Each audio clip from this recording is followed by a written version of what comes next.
Salve saudara-saudari. Pidato Presiden panjang lebar sudah disampaikan dan katanya aspirasi murni rakyat harus dihormati. Katanya juga dialog akan dibuka. Tapi mari kita lihat lebih jernih di mana letak kebenaran dalam pidato tersebut.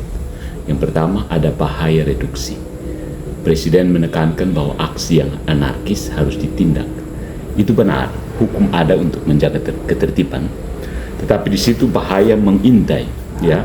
Ketika rakyat berteriak karena perut lapar, lalu suara mereka direduksi jadi sekedar ancaman stabilitas, itu pengkhianatan, ya. Itu pengkhianatan terhadap realitas. Tidak ada asap tanpa api, tidak ada massa yang turun ke jalan tanpa luka yang nyata, ya.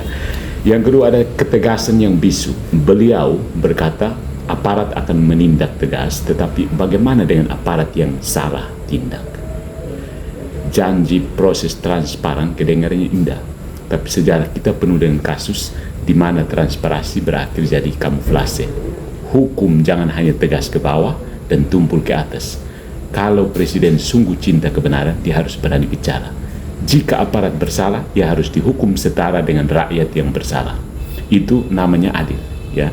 Yang ketiga, soal martabat manusia, ya. Presiden memanggil kita semua ini saudara-saudara sebangsa dan setanah air. Ini bagus, tapi di menit berikutnya rakyat hanya dianggap massa yang harus tenang dan percaya pemerintah. Padahal martabat manusia tidak berhenti pada ketaatan. Rakyat bukan anak kecil yang disuruh patuh. Rakyat adalah pribadi yang punya akal budi, yang haknya adalah didengar dengan serius.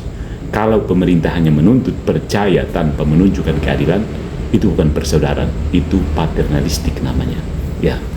Nah, saudara-saudari, poin berikutnya dalam pidato Presiden Prabowo adalah bahwa realitas itu lebih keras dari retorika. Pidato boleh panjang disertai salam dari berbagai agama dan filsafat hidup, tapi realitas lebih keras dari retorika. Kalau ketidakadilan dibiarkan, maka rakyat akan terus bersuara, dan suara itu tidak bisa dibungkam dengan jargon "jangan anarkis". Yang harus dihapus bukan hanya kerusuhan di jalan, tetapi juga kerusakan dalam struktur kekuasaan. Ya, ini yang kadang-kadang tidak diadres, ya. Nah, sebagai seorang yang cinta kebenaran, saya hanya bisa berkata, iya, kekerasan harus ditolak, tetapi lebih dahulu ketidakadilan yang melahirkan kekerasan itu harus dibongkar. Presiden bukan sekedar juru bicara ketertiban, dia seharusnya jadi juru bicara keadilan. Tanpa keadilan, pidato seperti ini hanya jadi pengantar berita, bukan pengantar perubahan. Dan kebenaran tidak hidup di kertas pernyataan, dia hidup di tindakan nyata. Berpihak pada rakyat kecil, membela martabat manusia, menegakkan hukum dengan imbang. Ya. Salam, saudara sebangsa dan setanah air.